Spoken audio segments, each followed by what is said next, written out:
In this video, we're going to take a look at the last variable that we're going to focus on, which is the volume variable.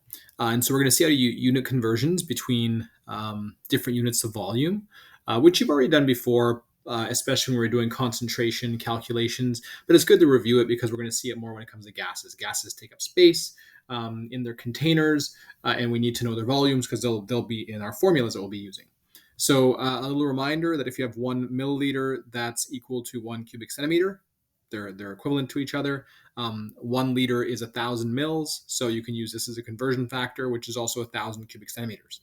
So if we remember these conversion factors, then doing conversions from one unit of volume to another is pretty straightforward, and we'll do some review problems related to that. So let's go to our handout and do a few practice problems for converting to from liters to mils and from mils to liters. So let's convert 0.375 liters to milliliters. So we're just going to write out our 0.375 liters. We're going to multiply that by our conversion factor. We're going to have milliliters at the bottom. So remember that we want to get rid of milliliters. Liters at the bottom. So we want to get rid of liters. So we're going to have 1 liter over here and 1,000 mils over here. So in other words, you're just multiplying by 1,000 to turn the liters into milliliters. And so when you do that, you get your 0.375 times 1,000, and you get 375 milliliters. I'm keeping the same number of sig figs that I had in my original liter measurement. I'm not really counting the conversion factor in my significant figure determination. So 375 mils is the same thing as 0.375 liters. Here, let's convert the 49 cubic centimeters into liters. So the first thing to remember is that if you have 1 milliliter, that's equal to 1 cubic centimeter. Therefore, the 49 cubic centimeters is simply equal to 49 milliliters. So don't be too scared. This basically just means convert 49 mils into liters. So we're going to go ahead and do that. So that was our first part, just realizing this was milliliters. And we're going to do 49 milliliters times our conversion factor. We'll put our liter on top, 1 liter over 1,000 mils. And essentially, we're just dividing by 1,000. We're just doing 49 times 1 divided by 1,000.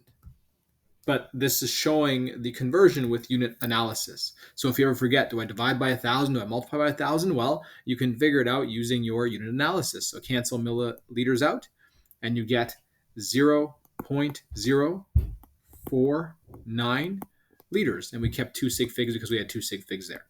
And that's our conversion factor for the units of volume. So be sure you know how to convert, because some formulas will rely on using volume in liters as opposed to milliliters.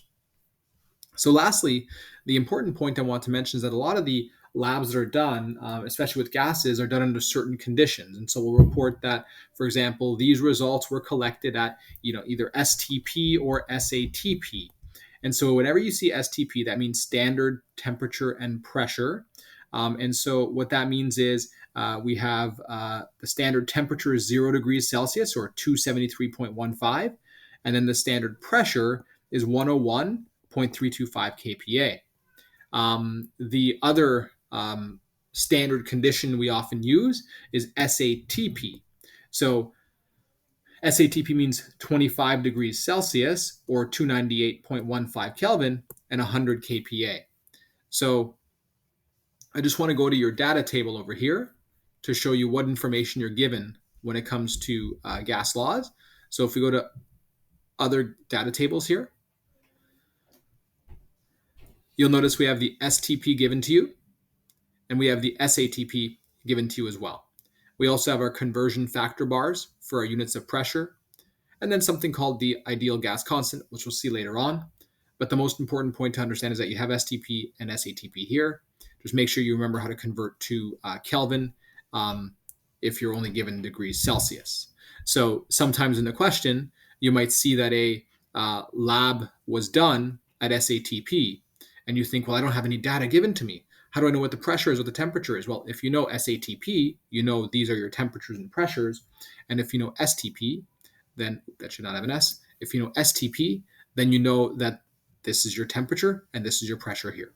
So do make sure you know where to find this. It's good to maybe know these off the top of your head, but just in case you forget, you can go back to your data table to use these. These are common conditions in which experiments are done, especially when it comes to gases.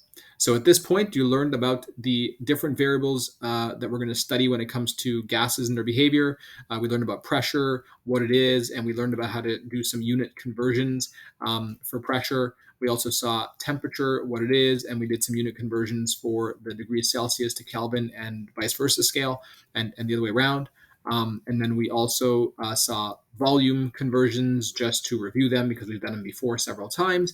And we just were made aware of some standard conditions that are often used in experiments, the STP condition and SATP condition.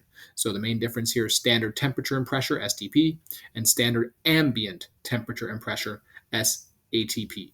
Remember those values, or you can find them in your data table as well.